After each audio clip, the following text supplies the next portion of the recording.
Welcome back to another episode of Rock Boys Football. A lot of buzz around the Nebraska Cornhuskers the last couple days regarding a couple different names, right? Obviously, Kyle McCord, the former five-star quarterback in the transfer portal at Nebraska right now, taking a visit. And all of a sudden, Monday night, Twitter absolutely breaks as Dylan Raiola, it sounds like, is considering flipping his commitment from the Georgia Bulldogs to the Nebraska Cornhuskers. You obviously have Daniel Kalen already committed in the 2024 class. And you look at this, and Nebraska went from in 2023 to not really having a starting quarterback, rotating between three guys, not really getting the job done.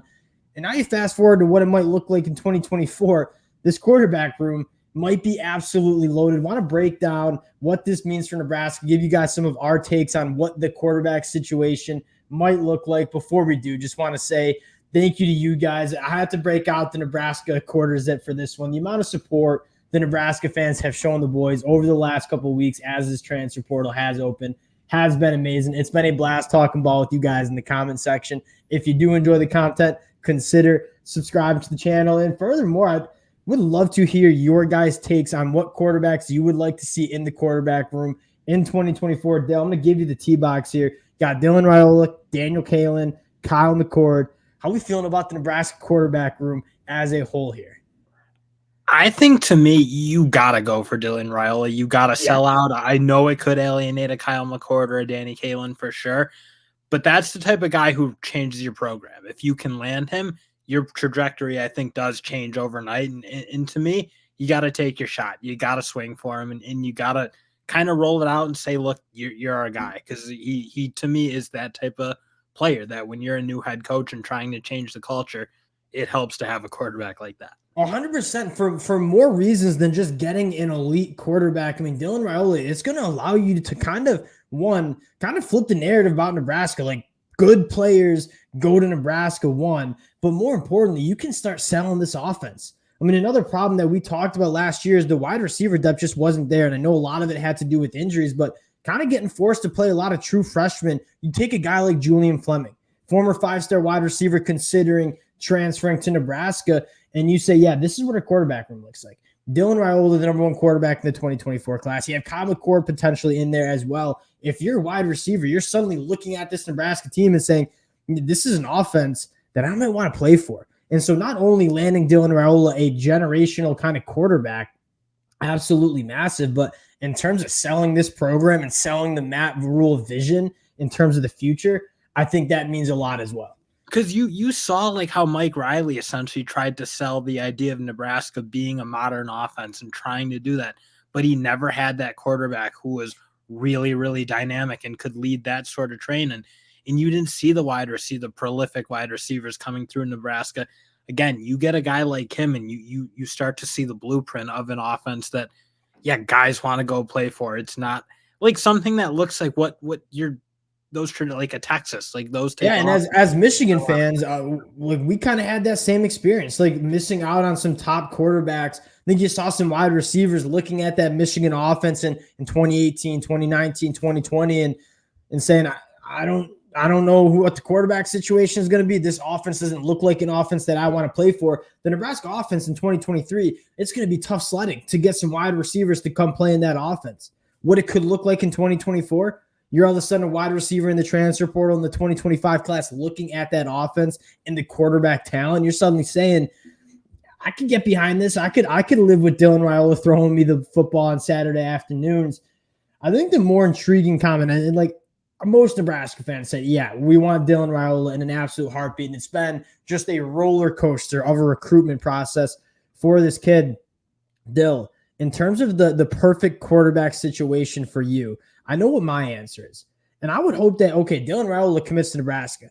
He early enrolls and he's in this program heading into 2024. But you also land the commitment of Kyle McCord, who only has 1 year of eligibility left, is a really talented quarterback in his own right. Went 11-1 as a starter, put up phenomenal numbers for Ohio State. When I look at this, the perfect situation, Kyle McCord comes to Nebraska, starts in 2024. Dylan Raiola takes that red shirt, plays a little bit, probably plays a decent amount, learns a little bit, and then in 2025, you're rocking and rolling with Dylan Raiola. And you'd obviously want to keep a guy like Danny Kalen in the class as well, because you look at quarterback depth. Nebraska knows better than anything. It's important to have multiple arms that you feel confident in.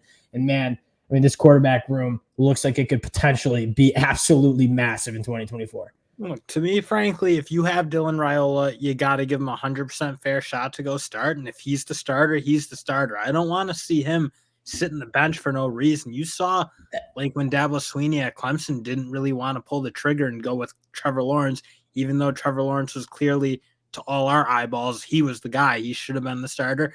I think you could maybe make a case for Justin Fields at Georgia, them not going with him when he was that true freshman. And again, I don't know if Justin Fields was the better quarterback than Jake Fromm, but if that had anything to do with losing him to the portal, thinking like, man, I'm not getting my fair shot because of age, I don't think you want to see that. So I think, again, if he comes in, you got to let him rip. You got to see if he can be that guy. And if he can, you can. That's 100%. That's definitely not where I'm coming from it. But I will say, you look at some of the quarterbacks in that 2023 class, the real studs. Dante Moore kind of thrust it into the fire a little bit too early. And you want to see the competition, right? That's probably why you want Kyle McCord in there, because like Dante Moore just didn't have anyone to compete with, and maybe you didn't get the best out of him in year one. And he even pretty much said it. He's like, look, this isn't a place where I can develop. So again, having Kyle McCord in there and being that, like, okay, if you're going to win that job, you need to win it. It's not just going to go to you by default like it kind of did this year to Jeff Sims or whoever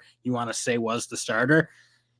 I think that's actually a really good point. And Jeff Sims was kind of just handed. I mean, I think Matt Rule would probably say, Paul, like, yeah, you're giving some shots to other quarterbacks. Jeff Sims, since he committed to Nebraska back in January and enrolled in January, he was the starting quarterback. And I do think that was a problem. And like the depth and competition didn't really exist, right? Chubba Purdy was dealing with an injury for a majority of the offseason. So Jeff Sims, not much competition, certainly not much depth behind him. You saw that rear its ugly head for Nebraska. And I think that's what excites you the most about what this quarterback room might look like, is you have a guy in Kyle McCord who Ohio State fans, they'll dunk on him all they want, right? It's a guy that threw 24 touchdowns to only 6 interceptions, had an extremely high QBR. If Kyle McCord was Nebraska's starting quarterback in 2023, they're probably playing for a Big Ten West title. I think that could be fair to say. I mean, you had some of the worst quarterback play in the FBS last year. And so this is an opportunity to massively revamp this offense, whether it's Kyle McCord, whether it's Dylan Raiola, whether it's another quarterback. You're suddenly feeling a lot better about what the quarterback position is going to look like in 2024 here. Yeah, and even just going back to McCord, I'm kind of with you. I think the people who want to – I think somebody needed to be the scapegoat for losing to Michigan. That's pretty much how you see it every year with Ryan Day. First, it was a defensive coordinator. Second, it was big plays. Third year, it was the quarterback play. But again, you look at what Kyle McCord did. He was really pretty solid. I know he had the 2 picks, but one was obviously late and when they were trying to make a play. And the other one, I think you could maybe make an argument, wide receivers got to go after the football. I don't know, but all I know is I think Kyle McCord took way too much heat. I think Ryan Day didn't really back him up at all. And it wasn't fair to him how that whole season went. If he didn't play perfect, people are going to complain because ultimately the measuring stick was Justin Fields, Haskins, and CJ Stroud. Yeah. 2 or 3 straight first-round guys. And if you didn't exactly meet that expectation, the season was going to be your fault. But you're right. This guy's a totally plus quarterback for Nebraska, and they're ultra competitive in that Big Ten West, if not winning it outright easy. Yeah, they're going to be, I mean, whether it's Kyle McCord, whether it's a true freshman Dylan Raiola next year, it's going to be a revamped quarterback group. Like, you're going to get better quarterback playing. Man, if you do land Kyle McCord, and then you get Julian Fleming, who I think would come in and immediately be the wide receiver one on the team and be a veteran presence to supplement a ton of young talent at that wide receiver core, guys like Lloyd Doss, Malachi Coleman. It's really exciting to see what this Nebraska offense is going to look like. And one thing that I was kind of having a conversation with a lot of the Nebraska fans in the comment section the other day was, well, does Kyle McCord have the athleticism to do what Nebraska wants their quarterback to do? And what I would argue is no. One, Kyle McCord is not necessarily a dual threat quarterback. He's a pocket guy with one of the more talented arms in college football, but he's not necessarily a plus athlete. But they just needed athletes to do it because their quarterbacks. That's kind of where I'm coming from, is I don't think Nebraska's offense requires a Jeff Sims to run that offense. I think they needed to go to that type of stuff because they really didn't have a passing attack that was much of a threat.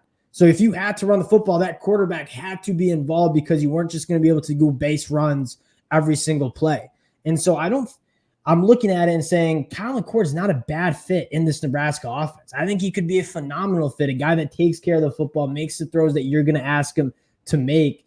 I'm really excited to see how this winds down. He's taking he's taking a visit, Dylan Raiola, that is, taking a visit to Lincoln this weekend. So there's some bones to this potential flex. He's not taking that visit if he's not considering. No, that's absolutely crazy. Not. And I wonder what was the change of heart there. I mean, this seems like he was kind of locked in with the Georgia Bulldogs, transferred out to Buford to be closer to Athens, and now he's considering coming back home to Nebraska. It's where the heart always was, Jay.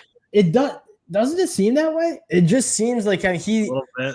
And I'm not gonna act like I know Dylan Raiola and I have any insider information, but when you saw the pictures of him and the videos of him throwing up the bones at the basketball game, like you just kind of felt that that's where he wanted to be.